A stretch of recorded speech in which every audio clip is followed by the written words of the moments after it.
उसने इजरायलियों को जाने दिया। वो लाल समंदर के पास थे जब फिरौन ने अपना मन बदला और उनका पीछा किया। वो बहुत भयभीत हो गए, लेकिन परमेश्वर ने मूसा को लाल समंदर की तरफ उसकी लाठी को उठाने के लिए कहा। परमेश्वर ने एक जोरदार हवा भेजी और समंदर को दो भाग कर दिया। इजरायली लाल समंदर के बीच में से निकल गए। यहाँ पर उनके दोनों तरफ एक पानी की दीवार थी। वो सुरक्षित दूसरी तरफ पहुंच गए। में उनके पीछे गई। परमेश्वर ने मूसा को उसका हाथ बढ़ाने के लिए कहा।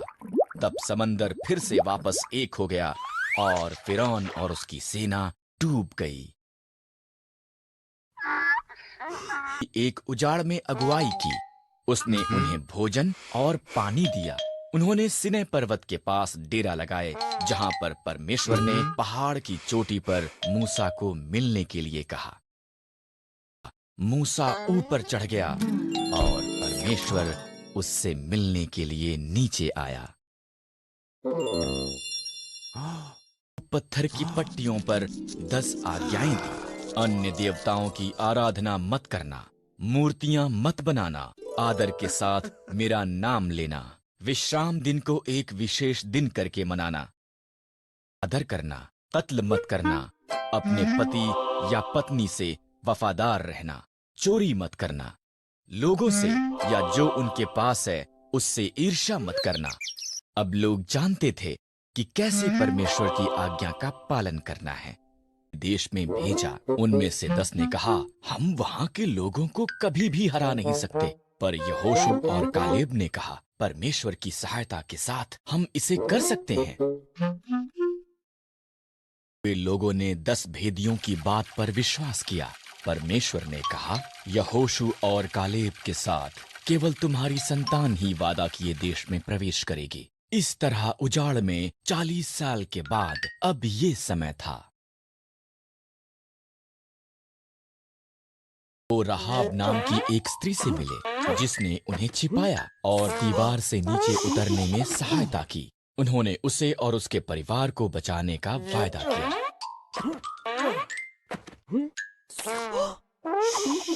पहले याजक वाचा का संदूक उठाए आगे गए। जब उनके पांव ने नदी को स्पर्श किया, तब उसने बहना बंद कर दिया। हर कोई सूखी भूमि से होकर निकल गया।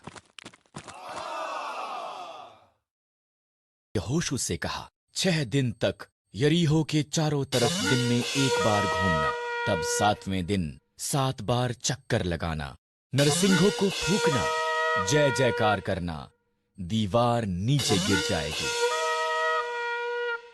भरोसा किया, जैसा प्रभु ने कहा उसने वैसा ही किया। दीवारें गिर गए। उन्होंने शहर को कब्जे में ले लिया। राहाब बच गई। परमेश्वर के लोगों ने वादा की हुई भूमि को कब्जे में लेना आरंभ किया। था राजा शाऊल ने परमेश्वर की आज्ञा नहीं मानी, इसलिए परमेश्वर ने शमूएल नबी से कहा, शिय नाम के एक व्यक्ति को ढूंढ, उसके पुत्रों में से एक नया राजा होगा। यिशै के 7 पुत्रों को देखा। वो सुंदर और बलवान दिखते थे। उनमें से कोई नहीं। परमेश्वर ने कहा, मैं बाहरी रूप को नहीं देखता, मैं एक व्यक्ति की आंतर्य दिल की परवाह करता हूं। को संदेश भेजा जो खेतों में भेड़ें चरा रहा था। शमूएल ने उसे देखा और परमेश्वर ने कहा, वही है। इस तरह दाऊद नया राजा होने के लिए अभिषिक्त किया गया था। कुछ ने पलिश्तियों के साथ युद्ध किया। एक दानव पथ लड़ने के लिए एक योद्धा को भेजने के लिए कहा, पर सभी इजरायली डरे हुए थे। के लिए भोजन लेकर आया। उसने गोलियत की चुनौती सुनी और डरा नहीं। परमेश्वर की सेना का अपमान करने की उसकी इतनी हिम्मत। दाऊद ने कहा, मैं उसके साथ युद्ध करूंगा। दाऊद को अपने शस्त्र देने की पेशकश की। नहीं, दाऊद ने कहा, परमेश्वर ने जंगली जानवरों को मारने में मेरी सहायता की है, वो गोलियत के विरुद्ध भी मेरी सहायता करेगा। दाऊद ने 5 पत्थर और एक गोफन लिया।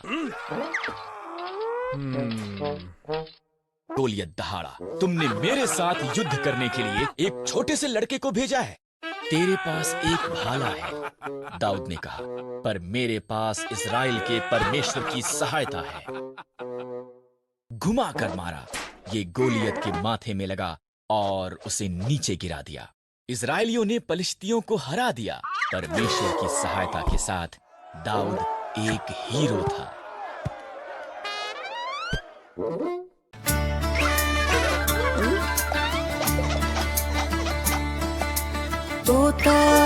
तोता आया हरा भरा तोता आया,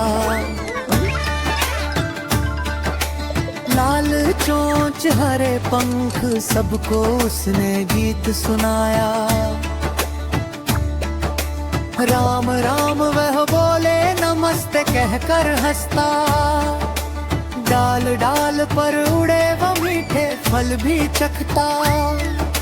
सुबह सुबह सूरज संग मीठी तान सुनाए, बच्चों संग खेले तोता ताली खूब बजाए।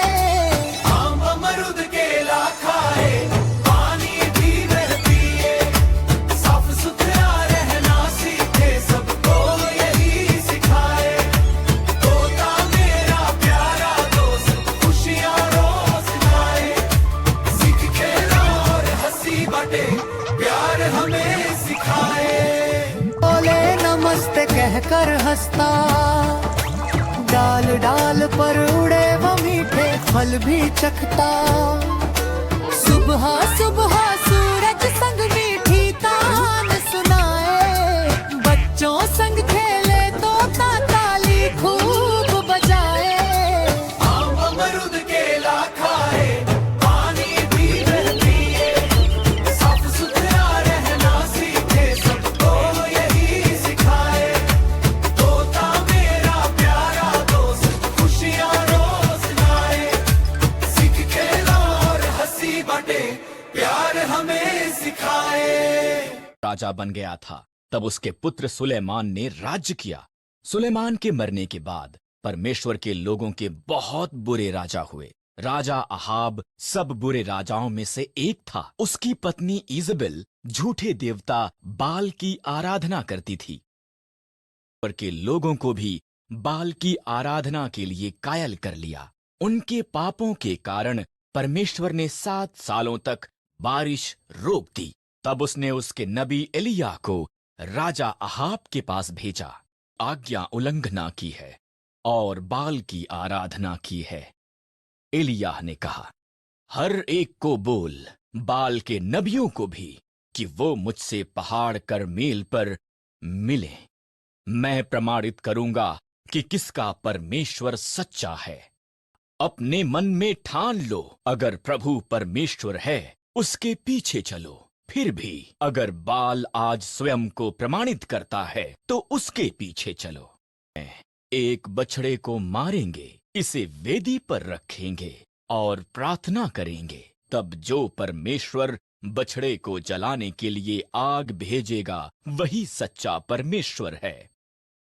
वह बाल की प्रार्थना की, कोई आग नहीं आई। शायद बाल सो रहा है। एलिय्याह हंसा, जोर से आवाज लगाओ। इसलिए बाल के नबियों ने दोपहर तक चिल्ला चिल्ला कर प्रार्थना की, फिर भी कुछ नहीं हुआ। और लकड़ी को रखा। उसने इसके इर्द गिर्द एक गड्ढा खुदवाया। तब उसने इस पर तब तक पानी डलवाया जब तक गड्ढा भर नहीं गया। तुरंत आकाश से आग गिरी। इसने बछड़े, लकड़ी, पत्थरों और पानी को जला दिया। लोगों ने दंडवत किया और पुकारा, प्रभु परमेश्वर है। ये राज्य के बारे में सिखाते यात्रा की और भीड़ उसके पीछे चली। वो अभी ये नहीं जानते थे कि यीशु राजा है, पर उसने उन्हें सिखाया कि कैसे उसके राज्य के लोगों को जीवन व्यतीत करना है। बुराई करते हैं जब उनके दिलों में अच्छाई है। लोग तब बुराई करते हैं जब बुराई उनके दिलों में है। परमेश्वर आपके दिल को अपने दिल के जैसा बनाना चाहते हैं। वस्तुओं के बारे में चिंता मत करो। यीशु ने कहा, अपने जीवनों में पहले यीशु को रखो, उसकी आज्ञा का पालन करो, उस पर भरोसा करो। वो ये निश्चित करेगा कि जो आपको चाहिए वो आपके पास हो। आई परमेश्वर पिता, तेरा नाम पवित्र है। जैसे आप स्वर्ग पर राज्य करते हैं में हमारी सहायता करें। सारी सामर्थ्य सदा के लिए आपकी ही है। कहानी बताई। एक मनुष्य ने एक चट्टान पर उसका घर बनाया। एक बड़ा तूफान आया। क्योंकि वो घर चट्टान पर बना हुआ था, इसलिए ये गिरा नहीं। अपने घर को नम्र और फिसलने वाली रेत पर बनाया। एक बड़ा तूफान आया। क्योंकि वो घर रेत पर बनाया गया था, ये एकदम से नीचे गिर गया। हूं, वो चट्टान के समान है। यीशु ने कहा, मेरी इन बातों को मानने वाले उस व्यक्ति की तरह हैं जिसने अपना घर चट्टान पर बनाया।